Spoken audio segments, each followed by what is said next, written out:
Hey, Playbookers, Todd here with the Church Playbook. Here to answer your questions about the unique challenges that we as pastors face in leading churches of under 200. And I'm almost to my office right now. This is the last day of my week. This is kind of my final prep day. It's a Thursday.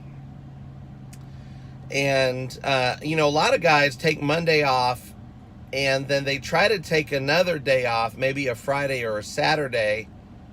But as church work goes, especially if you're bivocational, you really kind of end up working on Saturday because that's kind of your one day to do message prep and whatnot.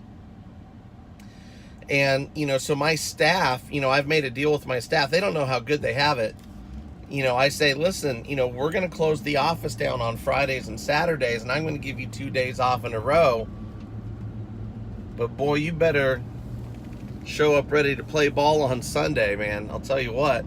So Thursday is kind of our final prep day. I say everything has to be ready for Sunday by Thursday at midnight. But one of the questions that I get a lot is, Todd, we get guests to come to our church, but they don't stick. Like, how do we get guests to stick? And that's a great question, and it's typically answered with a Rick Warren quote. and Rick says that, people will go to a friendly church, but they'll only stay if they make a friend. And so then we say at our church, well, there's only 2 ways to make friends. You've got to join a growth group or jump into a serving opportunity. That's how you meet other people at the church and get connected. Well, I learned completely by accident that there's an intermediate step that you need to take to get people to stick. And it has nothing to do with your follow-up system. And so we're going to go in my office right now, and I'm going to draw up on the board a little bit of what I'm talking about, and then I'm going to show you how to do it on my computer. So let's go up to the office, and we'll connect in just a second. All right, so we're in my office now, and we're talking about this intermediate step that guests need to take before they will join a serving opportunity or a Bible study.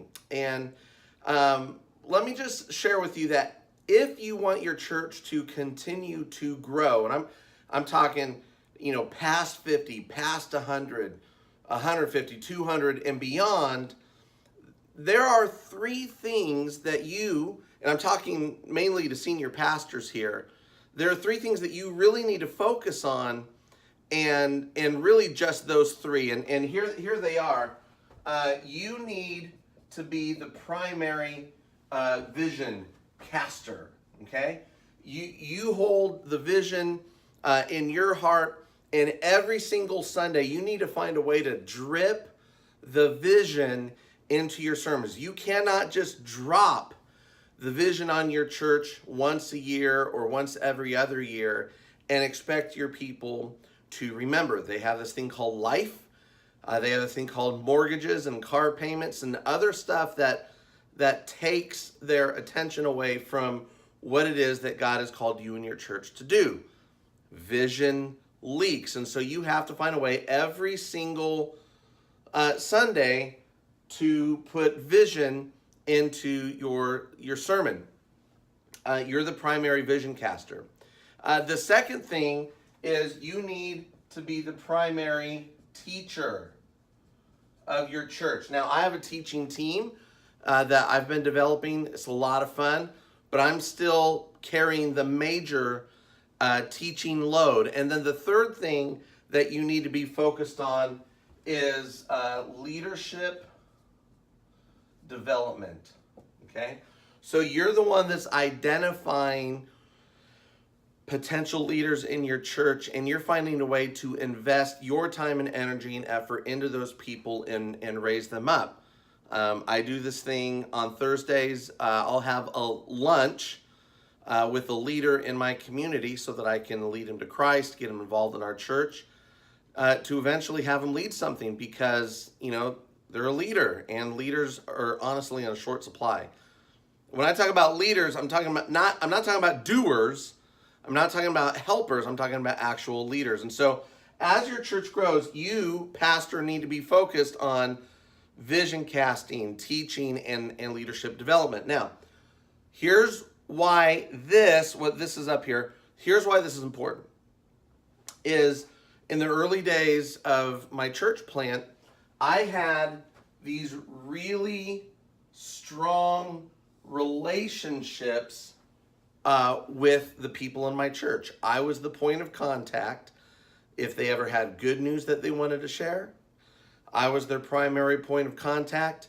If they had bad news that they needed to share, I was their primary point of contact. If someone got sick or if there was marriage problems and they needed counseling, I had these really strong relationships and bonds with my people. Here's the thing, it's exhausting. If you have 35 people in your church, it's like having 35 babies. And they constantly need to be held and cuddled, and their diapers need to be changed. And they're looking at you, mom or dad, to do that for them. And of course, what we're trying to do is mature them so they know how to feed themselves, so they can change themselves, so you don't have to be so hands-on. Now, what you're trying to have happen so that you're not the primary point of contact is you need to find a way to develop relationships between the people in your church so it's not just on you. And so, like I said, how do you keep the people that you reach? Well, you give them a job, or you get them in a group. But the guest, there's this intermediate step, there's this middle step that no one really is talking about. I found out about it on accident, so I'm not taking credit for this or anything, because this wasn't my big brains at work here. It was just like, oh my gosh, this worked, and I didn't even think of this. So you've got to find a way to get people connected, and they want to get connected in a safe, arm's length distance way before they dive into real relationships with other people. And the way that we did that was by setting up a Facebook group, not a page. You need a page, and maybe one day we'll do a video on marketing and how to do Facebook ads and all of that, because that's huge. I'm talking about a group. And the funny thing is, everyone makes kind of this big deal about how Mark Zuckerberg and Facebook changes the algorithm like once every 3 months. And, because they want Facebook to be a place of community, not just like spamming people with their multi-level marketing business or our churches or anything like that. They want to be, community and relationships. And so you can talk all day long on your Facebook page and not get hardly any likes, comments, or shares. But a group, man, that gets a lot of dialogue, a lot of engagement and interaction, because that's what it's designed for.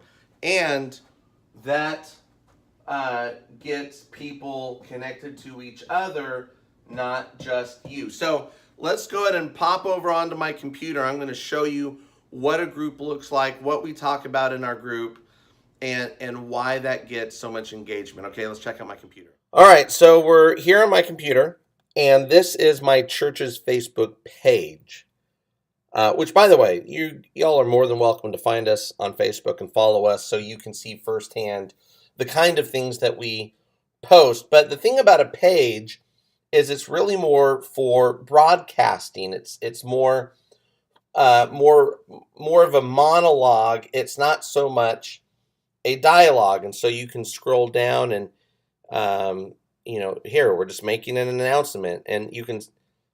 I don't think if you were viewing the page, I don't think you would see this, but this is one of my assistants, and so she posted on the Facebook page that our app had been updated with last week's sermon. And this, these were scheduled posts. We have a baptism this Sunday. Here are some reviews, some videos that we've done. Here are some Mother's Day photos and whatnot. Here's our group, which we'll talk about in a second. But the thing is, if you were looking for when other people find our page and post on it, hoping for a conversation, you have to go looking for that. So like you would go to posts, and then over here on the right are visitors posts. And then you would scroll down, and basically it's like me sharing or checking in. Here's one of our drummers. And but like you could see here, Bill and Pam Farrell came and spoke at our church a couple months ago on marriage. And you can see like they got 4 pieces of engagement here. So pages are not great for engagement, and they're really designed for you to put a post on your page and then either boost the post or create a Facebook ad out of it. And there's nothing wrong with that. Those are actually really helpful. But you can see right here that we schedule our posts. And by the way, if you're using a third-party scheduling software, Facebook does not like that, and they will not show your post. It will be very limited. So you have to, if you're going to schedule for Facebook, Twitter doesn't mind so much, Instagram doesn't mind as much, but Facebook really does mind. So you have to schedule natively through your Facebook page. Now, what we're looking for here, though, is not a monologue, but we want to have a dialogue. And so here is our Riverview Community Church. See, I used the logo, and here it says online community, and that's what we call our group. You'll see that it's a public group, so anyone can see it.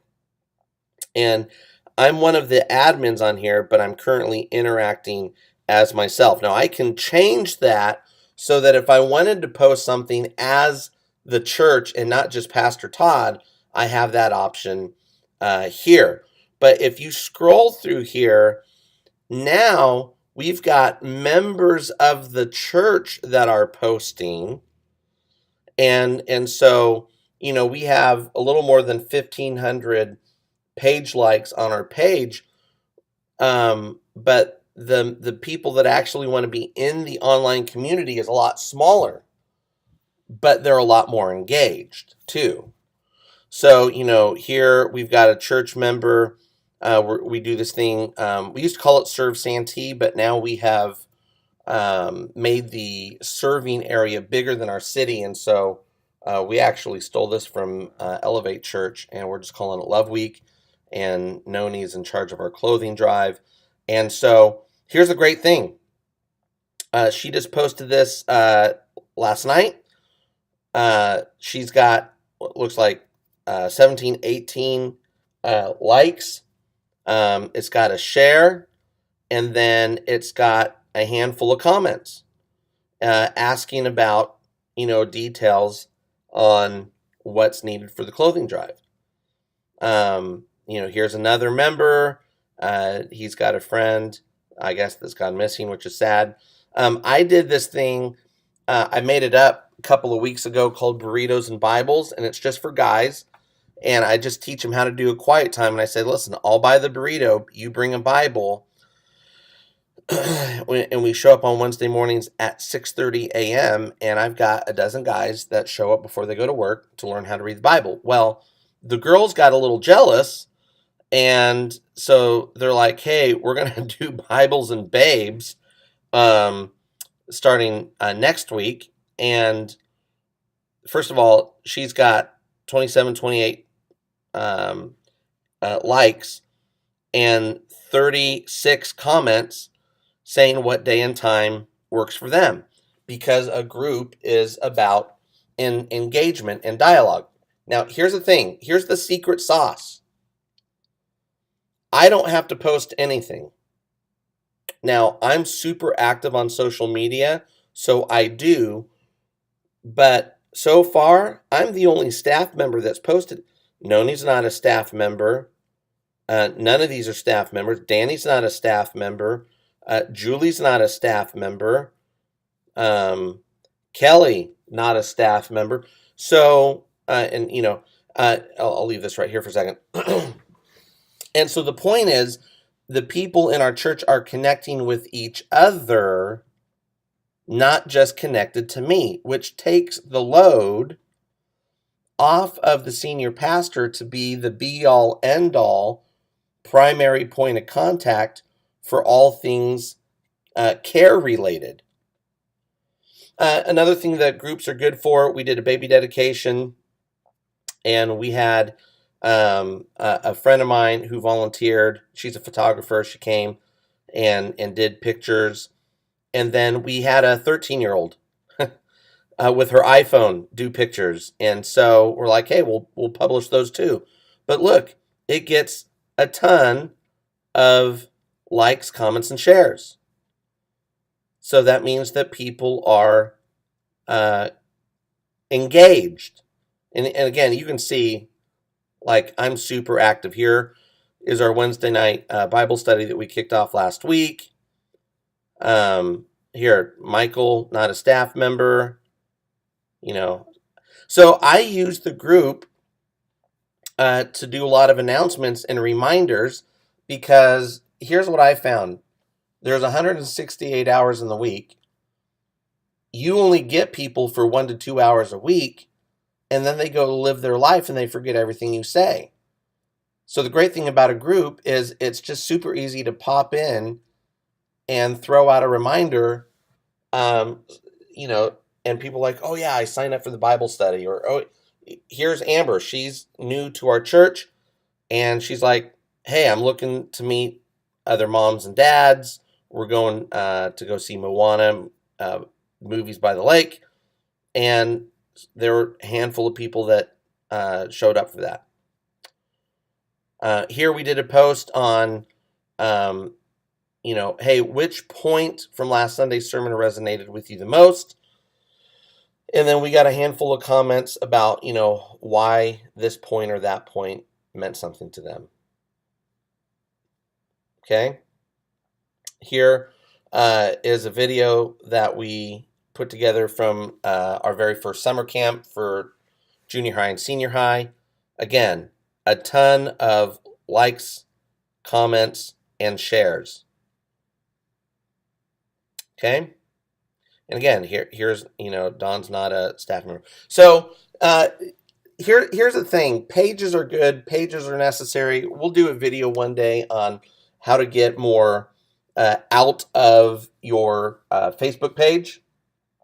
But right now, start a Facebook group. Start a Facebook group, and then come over to edit group settings. And then, you put a little description. We linked it to our page.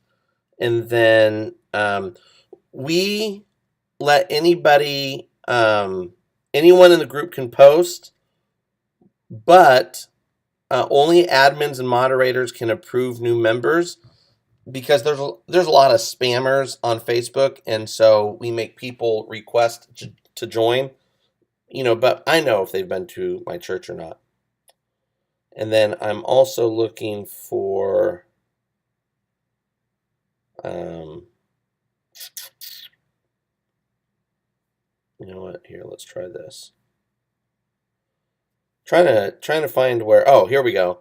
So, all of my staff, most all of my staff are moderators or admins, and so they can approve new members. They can post.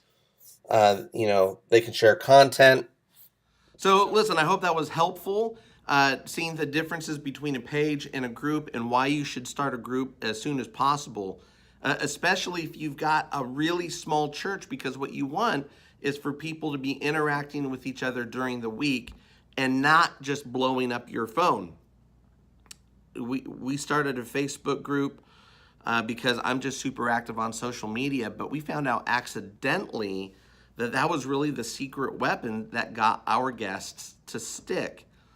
because people will go to a friendly church, but they'll only stay if they make a friend. And when they got involved in our group, they could see that, oh, well, these people aren't too weird, or they're my kind of weird.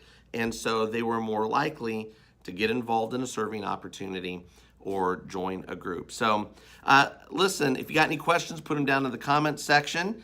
And don't forget to visit me over at www.thechurchplaybook.com.